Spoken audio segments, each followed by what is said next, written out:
Hello, it's Wednesday once again, and Wednesday is always payday for 3FO.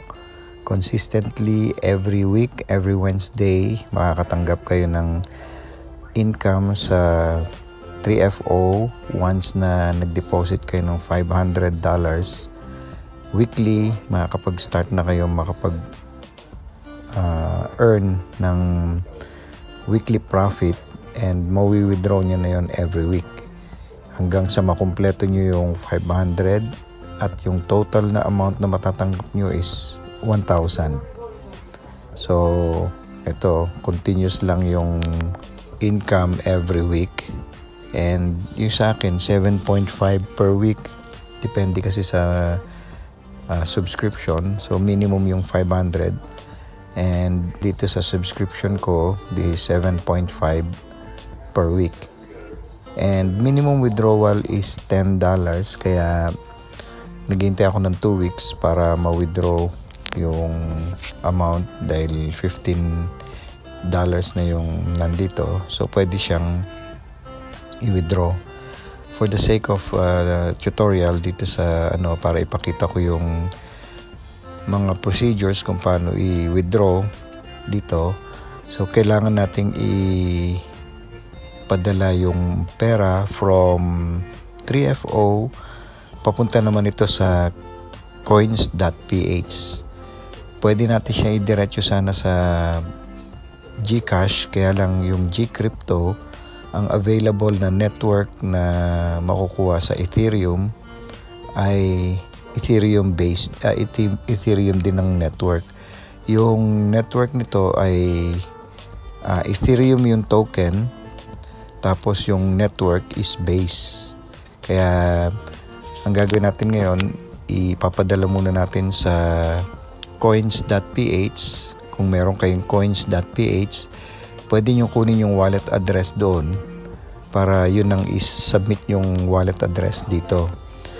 Yung iba naman ginagawa nila, kung wala silang coins.ph, pwede nyo kunin yung wallet address sa Binance.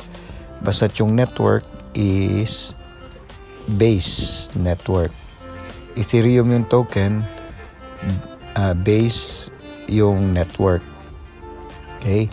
So, kung gusto nyo i-send yung pera nyo sa GCash, sa pagka nag-send kayo sa Binance, bali papadala nyo muna yun sa GCrypto, and then from GCrypto convert nyo ng peso para malagay nyo sa GCash wallet. So mas mabilis naman kung gagawin ko sa coins.ph, tapos pagdating sa coins.ph pwede ko nang i-convert into peso, then i-transfer sa GCash. Yan, ganun yung gagawin natin ngayon. So ano ba yung first step? Unang gagawin natin dito, kunin natin yung wallet address sa coins.ph. Okay, sa coins, dito sa portfolio natin. Yan, ito yung portfolio. Pwede tayong mag-deposit dito. Kasi pagka nag-re-receive ka ng pera sa isang wallet, laging deposit. Pagka magpapadala ka, withdrawal. So dito, deposit ang gagamitin natin. And then receive crypto, and i-type natin dito yung Ethereum, ETH. Yan. And ito yung option, meron siyang Base, Arbitrum, at saka yung Ethereum network. So dito tayo sa Base network. Ayan lang, ito yung wallet address, copy natin yan. Itong may square din sa gilid. Ayan, nakita nyo naman sa taas, address copied. Ganun lang, makopya nyo na yung wallet address na to, then go back na sa 3FO. Dito naman natin initiate yung withdrawal. So click natin tong withdraw, and then select coin. Yan, Ethereum Base. Yan. Tapos yung receiving address, yung kinapi natin kanina, i-long press nyo lang to, tapos lilitaw yung paste. Ayun na, na-paste na. Huwag nyo nang isulat or i-copy yung wallet address na manual. Yung isusulat nyo pa, tapos dito nyo isusulat. Kasi maraming combination nito, kaya copy nyo na lang para hindi kayo magkamali, and then paste ganito. Then withdrawal amount 15, meron siyang charge na 0.75, and kailangan yung transaction password dito. Yan, pagka nagawa nyo na yung transaction password, click next, then magsasend ng OTP sa inyong email address. Yan, sinend na sa email address, tapos buksan nyo yung email kung ano yung nakaregister na email para makuha nyo yung code 345493. Yan, ipipaste nyo lang dito or i-type nyo lang 345493. Yan, then confirm. Yun. So, withdrawal successfully under review. Yan. Yan. Okay. So, makikita nyo na dito sa transaction. Today is December 12. Meron ng na-withdraw. Yan, 14.25 yung makukuha. Received to the wallet. Ito yung wallet address na kinapi natin. Yan, in progress. Yan yung ano niya, status niya sa ngayon, in progress, pero okay na yan. Punta na tayo ngayon sa coins.ph. Dito natin naabangan ngayon kung mapupunta na dito yung amount na winidraw natin. Ayun na, lumitaw na yung transaction. Makita natin dun sa ating email na pumasok na yung dineposit natin.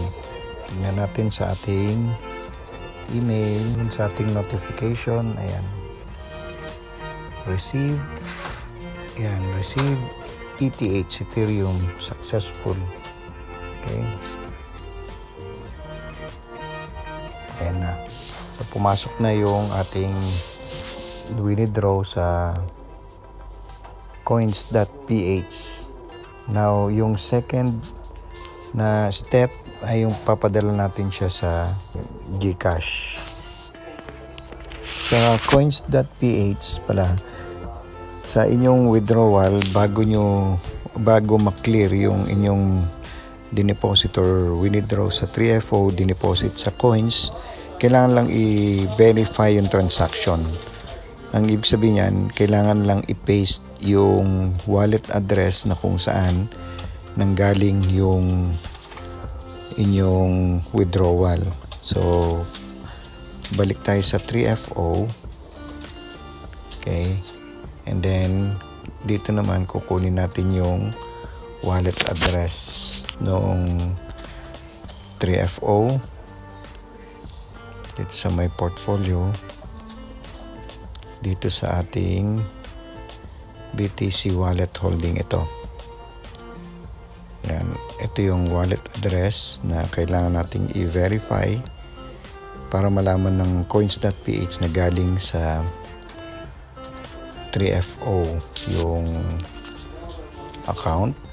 Ayan. And then send. Galing din sa akin yun, kaya to myself. Kaya okay lang yan. Confirm. Then, so clear na. Ibig sabihin, yung dineposit natin sa coins, clear na, pwede na natin ipadala sa GCash. Ganito yun, no? Bali, papadala ko yung pera sa sa GCash. Yun, kukunin ko yung GCash wallet address, yung QR code, tapos 100. Next. Yan. So, name, Arceli, GCash, confirm. Verification code, send. Ayan. Meron verification code na send sa email 271-654. 271-654. Okay. Okay. Faster way to pay. Enable Face ID. Sige, enable ko na.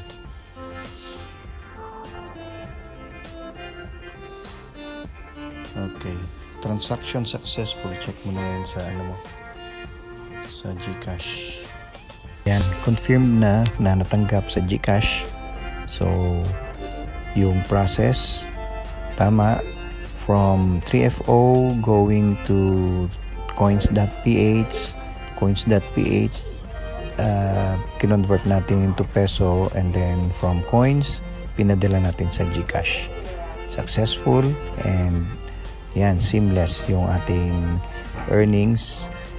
Pwedeng i-withdraw, wala nang alinlangan, totoo yung transaction. Makita natin, very smooth and very seamless. Thank you very much.